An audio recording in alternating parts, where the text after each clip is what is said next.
Welcome back to Good Morning Kenya, and now we shift gear and look at what is making headlines on our dailies. My name is Mike Migwe, and in studio, already my guest is in studio, and that is Dr. Naftali Nyamongo, who is a certified professional mediator. Karibu sana to the studio. Thank you very much. Right about now, we start with the standard. Justice on trial as Ruto Koome meet. This is about a meeting that was happening yesterday between the judiciary and the executive. And the story here is lawyers. The meeting has attracted mixed reactions, and one of the things said here is that lawyers and opposition leaders have said the meeting between the Chief Justice and the President will not augur well, as that is direct interference with the independence of one arm of government. The leaders say the dialogue will dent the public confidence in the institution. I'd like to know from you, Dr. Nyamongo, was this meeting supposed to happen in the first place? Okay, the meeting between these two leaders. Yes. You see, the president is the head of state and the government. Yes. Then the chief justice is the head of judiciary. So when these two leaders are meeting harmoniously, there is no problem. Why? When you look at the national values and the principles of governance, because this is one of the items which constitute the Republic of Kenya. When you look at Chapter 2 contemplates the Republic. And one of the ingredients, one of the intimate and congenital structures of the Republic is the national values and the principles of governance, where we have patriotism, number one. Number two, national unity. Number three, sharing and devolution of power. Number four, democracy, the rule of law, participation of the people. So when the president is meeting with the CJ, in fact, they are demonstrating that they are committed to national unity. Because these are two arms of government which must work in harmony, because the Constitution says in Article 6, Sub-Article 2, that the state organs should work in consultation and cooperation. So I'm assuming that the president and the CJ were consulting one another. Yes. Yeah, so there is nothing. You know, do you know when you talk of the judiciary, yes, it begins from Article 159, where we have judicial authority. Sub-Article 1 says that judicial authority is derived from the people and vested in and shall be exercised by the courts and the tribunals established by or under this Constitution. Sub-Article 2, in exercising of judicial authority, the courts and the tribunals shall be guided by the following principles. A, justice shall be done to all irrespective of status. B, justice shall not be delayed. C, alternative dispute resolution, including reconciliation, mediation, arbitration, and traditional dispute resolution, shall be promoted subject to clause 3. D, justice shall be administered without undue regard to procedural technicalities. Yes. And lastly, E, the objects and purposes of this Constitution shall be promoted. One of the objects and the purpose of our Constitution is the independence of the judiciary. So I'm assuming Ms. Koome went there to affirm the authority of the courts to enforce and uphold the Bill of Rights to the president. What now, the question of decisional independence, where does it play in all this? Because these are two arms of government that are supposed to be autonomous. They are supposed to work together. When it comes to judiciary, where does that leave the decisional independence of judges? Now, when you look at Article 160, Article 160 contemplates independence of the judiciary. What you are saying about. Independence means self-governing. Independence means autonomous. Independence means not controlled by outside forces. Okay. So when you look at especially Sabbatical 1 and Sabbatical 5, Sabbatical 1 says, in exercising judicial authority, the judiciary as constituted under Article 161 shall be subject only to this constitution and the law, and shall not be subject to the control or direction of any person or authority. Yes. Full stop. Sabbatical 5. A member of the judiciary is not liable in an action or suit in respect of anything done or omitted to be done in good faith in the lawful performance of a judicial function. Full stop. Okay. So that is where we find now that independence of the judiciary. When a judge or a magistrate, through their own volition, their own judgment, have made a verdict through the court process, where we had fair hearing, where we had habeas corpus, where we had rights and fundamental freedoms listened to between maybe disputants, the plaintiff and the defendant, and then the judge has the prerogative of determining that case, because the High Court has a jurisdiction to hear and determine what cases. Then no one shouldn't begin castigating what the judge has done. That is what we call independence of the judiciary. Be that as it may, when you look at Article 23 of the Constitution, it envisages authority of the courts to enforce and uphold the Bill of Rights, whereby any Kenyan or any individual who is disgruntled with what the court has done has that power or right to institute court proceeding again, what we call an order of judicial review. That yes, you made a judgment, but I was not satisfied. So the courts have provided through the Constitution that you can ask for an order for judicial what? Review, but not coming outright to oppose what the judge has done arbitrarily. Yeah, you need to follow that process, which is, you see, our constitution is one of the most transformative constitutions in the world. Because of this, you can appeal, you can do everything, and even if a matter has been heard and determined even by the Supreme Court, you can ask for an order for judicial review, but not just go outrightly face to face to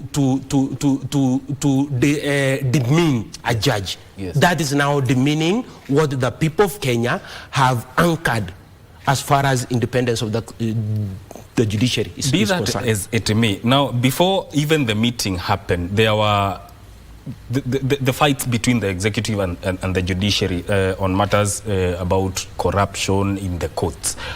Was it the best way to speak about, was it the best way to raise these issues by attacking the judiciary, or why do that and then lead to a meeting where you both agree this is what is going to happen? Was that attack supposed to happen? Anyway? Number one, yes.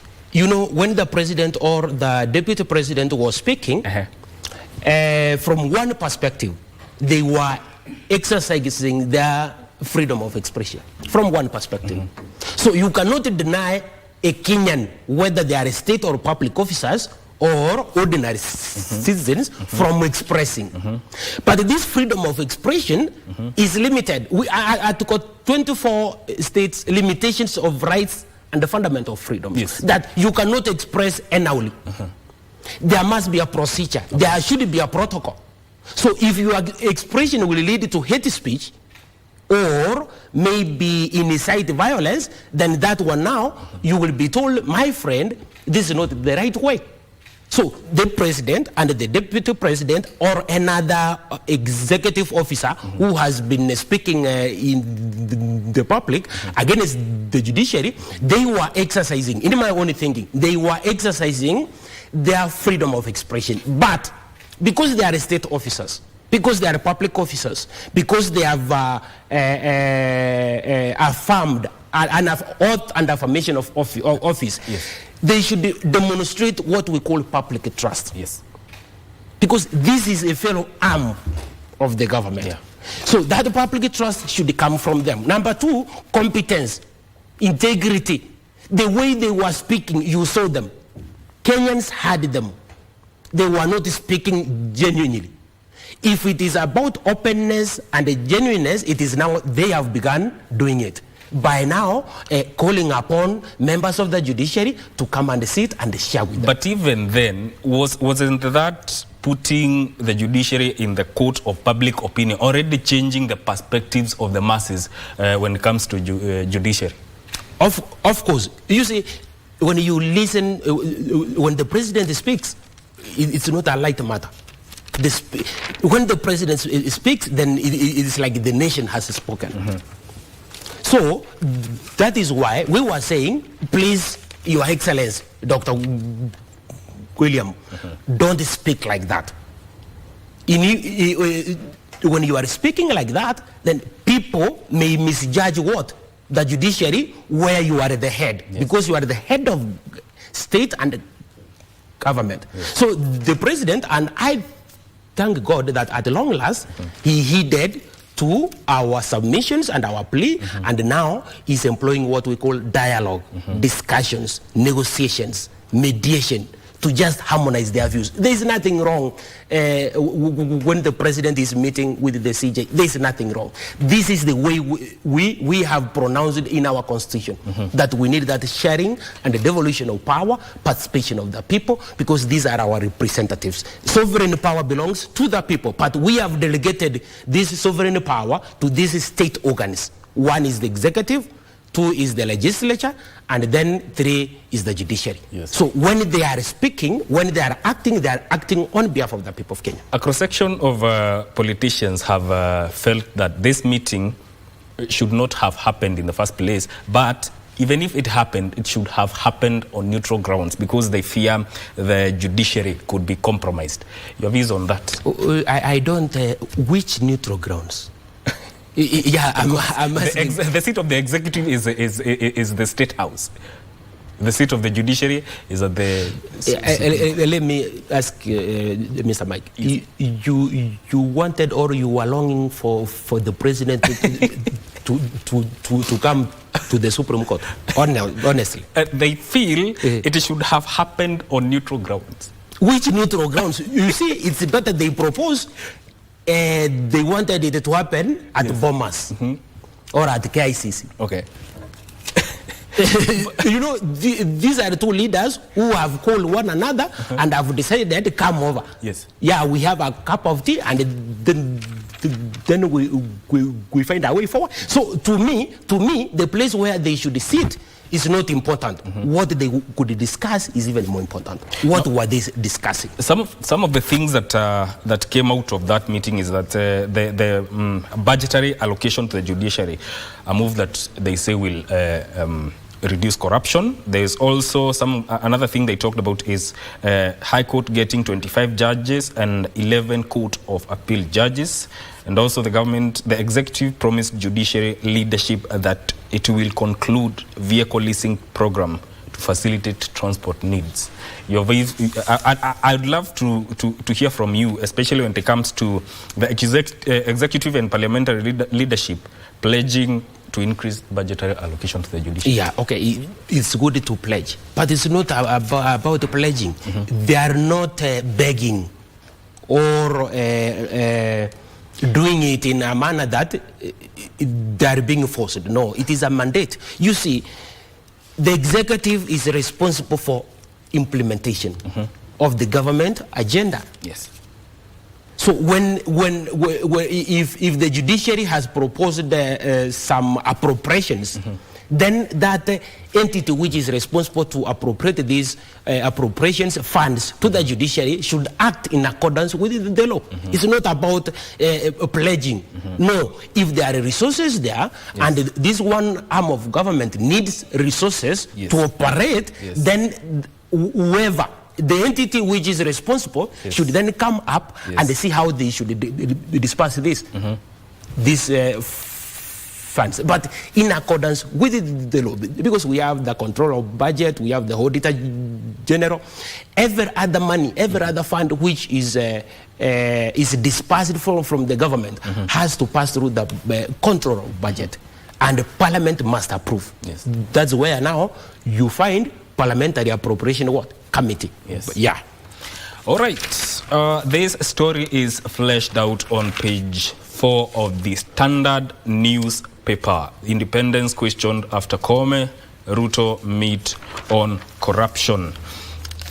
Now, another story carried out on the second page of the Standard newspaper is UDA leaders split over calls for Mount Kenya party. That story, you will find it on page 2 of the Standard. Be courageous like Mutunga and Maraga, Orengo tells Koome after meeting with Ruto. Some people feel that the judges or the judiciary is somewhat caving into the demands of the executive. What's your take on that? Let me ask the people of Kenya. Yes. We have had the 3 justices. This is William Mutunga.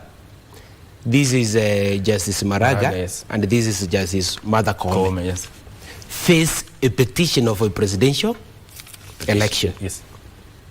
I wanted to ask the people of Kenya, from their own understanding, yes. because they followed it. Yes. Whom should we say is brave? Regardless on the verdict. Yes. Yeah. Whom can we say is brave among William Mutunga, David Maraga, and Martha Koome? Because remember, when you find a presidential petition having more than 9 items, and then we have a majority ruling, then we have a minority ruling. In 2013, we had majority ruling, but there were minority ruling. In 2017, the same. 2022, there was not minority ruling. And you can even listen to the words of Martha Koome, very bold, saying that the other party, their views were hot air. So in regard to who is more confident, who is bold, you can't tell. But let me tell you, do not assume that Justice Martha Koome is naive. He's not. He's not timid. Yes. That lady is so courageous. Yes. So what you need to ask her is to remain to be courageous, but not to encourage them to be courageous. Already they are brave. So when the Chief Justice compels the president to sit down and talk with her, I've never seen William Mutunga do the same. I didn't see Maraga do the same. This is the only Chief Justice who has compelled the president to sit down and discuss with the executive. Well, have there been anything submitted to the JSC concerning the alleged corruption so far? Yeah. Of course, the Judicial Service Commission is responsible to hear any matter against the judiciary. But now, any member. But now concerning the allegations that now the executive has leveled against the judiciary in terms of corruption. Of course, I may not have the exact figures, but I think there have been allegations presented to the Judicial Service Commission, and the Judicial Service Commission, I'm thinking they are acting on those allegations. What does all this? How does all this speak to the confidence that the people have when it comes to the judiciary so far? So when you see someone says that it is that tree which has nice fruits that stones are thrown. It means then, when you see at this particular hour, yes, the judiciary is being discussed about, it means there is an element of goodness. The judiciary is acting in accordance with the law. But as I have been saying, the judiciary cannot be clean completely. It can't be perfect. Yes. But the way we need to make it perfect or to rectify it should not in any other way demean what the judges are doing. Yes. Without the judiciary, we cannot have the government. Because without this rule of law, we need a situation where events conform to the rule of law. And these events now, we find our redress where? In the judiciary. So the judiciary should be respected. As far as I'm concerned, the people of Kenya have that attitude of admiration and esteem to the judiciary even more than the executive. As far as I'm concerned. Yes. Yeah. All right, on page 6 of the Standard, teachers, parents want NEC to scrap the KPSEA grading system. There's discontent from the split between school-based assessment and national exams. Parents lament release of results after learners have proceeded to the upper class. That story, you will find it on page 6 of the Standard. On page 7, there is many struggle to understand grade 6 exam. That is also fleshed out on page 7. All right, we move on to the Daily Nation.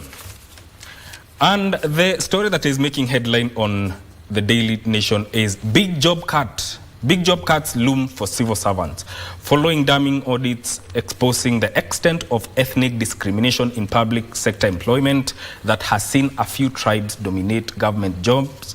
A new bill seeks to further reduce statutory quota for a dominant community in an agency. If enacted, it could lead to restructuring of state agencies and possible job losses. That story is fleshed out on page 7 of the Nation newspaper. New bill on hiring public service may lead to job cuts.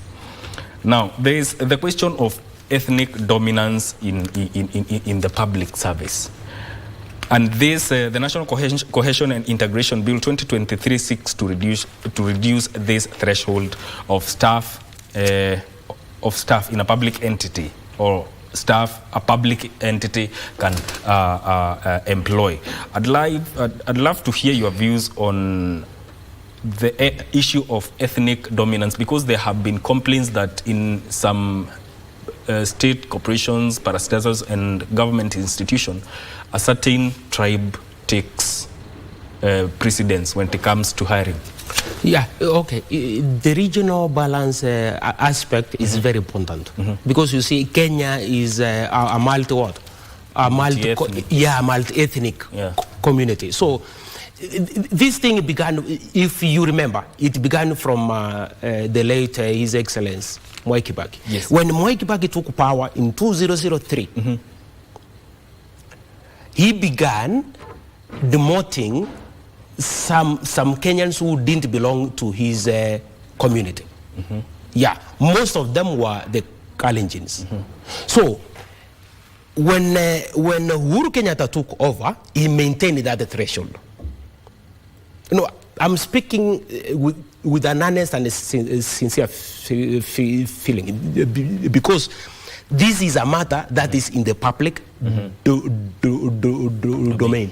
We have like 250 parastatals. So, since we have under Article 35 access to information, information has come out that who belong to which community in which parastatal. You can talk of KRA, you can talk of Nairobi Water, Kenya Power, all of them. And you can find that it's only one community which has dominated. Yeah, the majority. And this has happened consistently. So, when the President William Ruto assumes power, then in his own thinking, he begins to eliminate, let me say, Kikuyus from those positions to insert what? Kalenjins, then he makes the matter even worse. Because we cannot be having only two communities dominated the others. We are like more than 43 what? Tribes. tribes.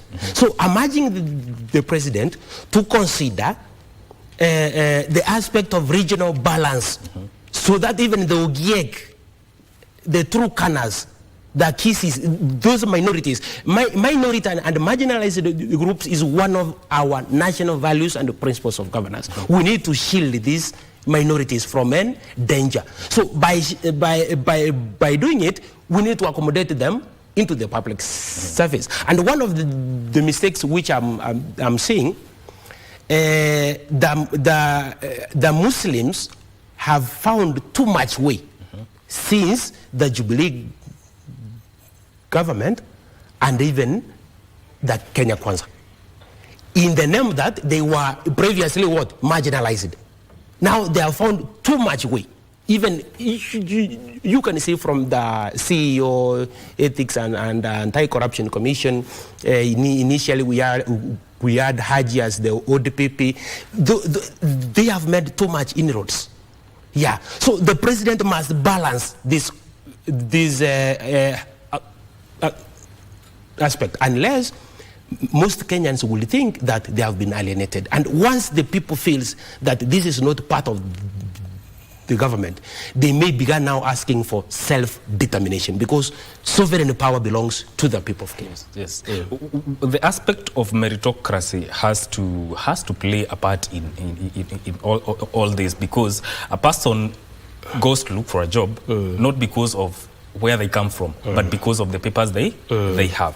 What is the place of meritocracy in all this? You know, we need people like you, people who know that we have meritocracy. You see, when we have democracy, the democracy which the people of Kenya have anchored through the framers of our constitution has been amalgamated together with the meritocracy. Yes. But people tend to have that, we have the numerical majority, that an organized group can make decisions because of the numbers. No, we need to accommodate meritocracy, because meritocracy is where power is given to people without considering the place of their birth or whether they have money or not. Yes. Yeah. On that note, we take a short break. We'll be right back.